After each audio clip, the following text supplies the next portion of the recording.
বাংলাদেশের উপর দিয়ে আগামী কয়েকদিনের মধ্যে একটি শৈত্যপ্রবাহ বয়ে যেতে পারে বলে পূর্বাভাস দিয়েছে আবহাওয়া অধিদপ্তর। আকারের দিক থেকে শৈত্যপ্রবাহটি মৃদু থেকে মাঝারি হতে পারে বলে জানানো হয়েছে। ওই সময় সারা দেশে দিন ও রাতের তাপমাত্রা গড়ে 2 থেকে 4 ডিগ্রি সেলসিয়াস কমে যেতে পারে। এই অবস্থায় ঘন কুয়াশা ও ঠান্ডা বাতাসে শীতের তীব্রতা আরও বাড়তে পারে বলে জানিয়েছেন আবহাওয়াবিদরা। এর মধ্যে বইছে হিম শীতল বাতাস, যার ফলে জনজীবন বেশ বিপর্যস্ত হয়ে পড়েছে। বুধবার ঢাকাসহ প্রায় সব জেলায় লম্বা সময় ধরে ঘন কুয়াশা লক্ষ্য করা গেছে। ঠান্ডা বাতাসের সঙ্গে বেড়েছে শীতের তীব্রতাও। অথচ শৈত্যপ্রবাহ এখনও শুরু হয়নি বলে জানাচ্ছেন আবহাওয়াবিদরা। আবহাওয়া অফিস থেকে আরও বলা হয়েছে, এটিকে শৈত্যপ্রবাহের পূর্ব লক্ষণ বলা যেতে পারে। পরের কয়েকদিন সারা দেশের গড় তাপমাত্রা ধীরে ধীরে আরও কমতে পারে।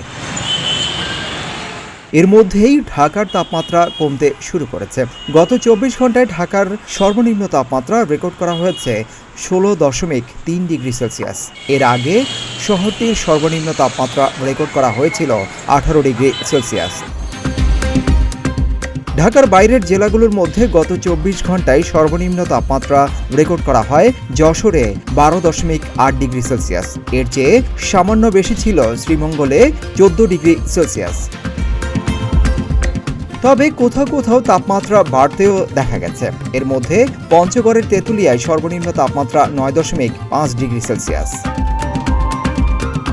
বুধবার রাত থেকেই সারা দেশে দিন ও রাতের তাপমাত্রা কমতে শুরু করেছে বলেও জানা গেছে আবহাওয়া অধিদপ্তরের কাছ থেকে। এ সময় দিন ও রাতের তাপমাত্রা 2 থেকে 4 ডিগ্রি সেলসিয়াস পর্যন্ত কমে গেছে, যা পরবর্তী 2-3 দিন পর্যন্ত চলতে পারে। সব মিলিয়ে 14 জানুয়ারির মধ্যে দেশ জুড়ে মৃদু থেকে মাঝারি মাত্রার একটি শৈত্যপ্রবাহ বইতে পারে বলে জানিয়েছে অধিদপ্তর। তবে সেটি বেশি দিন স্থায়ী হবে না, খুব স্বল্প সময়ের জন্য থাকতে পারে। জানা যায়, এর কয়েকদিন পর জানুয়ারির শেষ 10 দিনে আরও 1 থেকে 2টি মৃদু থেকে মাঝারি শৈত্যপ্রবাহ আসতে পারে।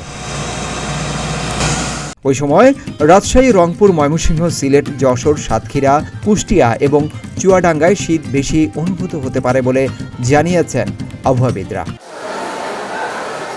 এদিকে ঠান্ডা পড়ার সঙ্গে সঙ্গে সারা দেশে বাড়তে শুরু করেছে ডায়রিয়া, নিউমোনিয়া, শ্বাসকষ্ট সহ শীতজনিত রোগের প্রকোপ।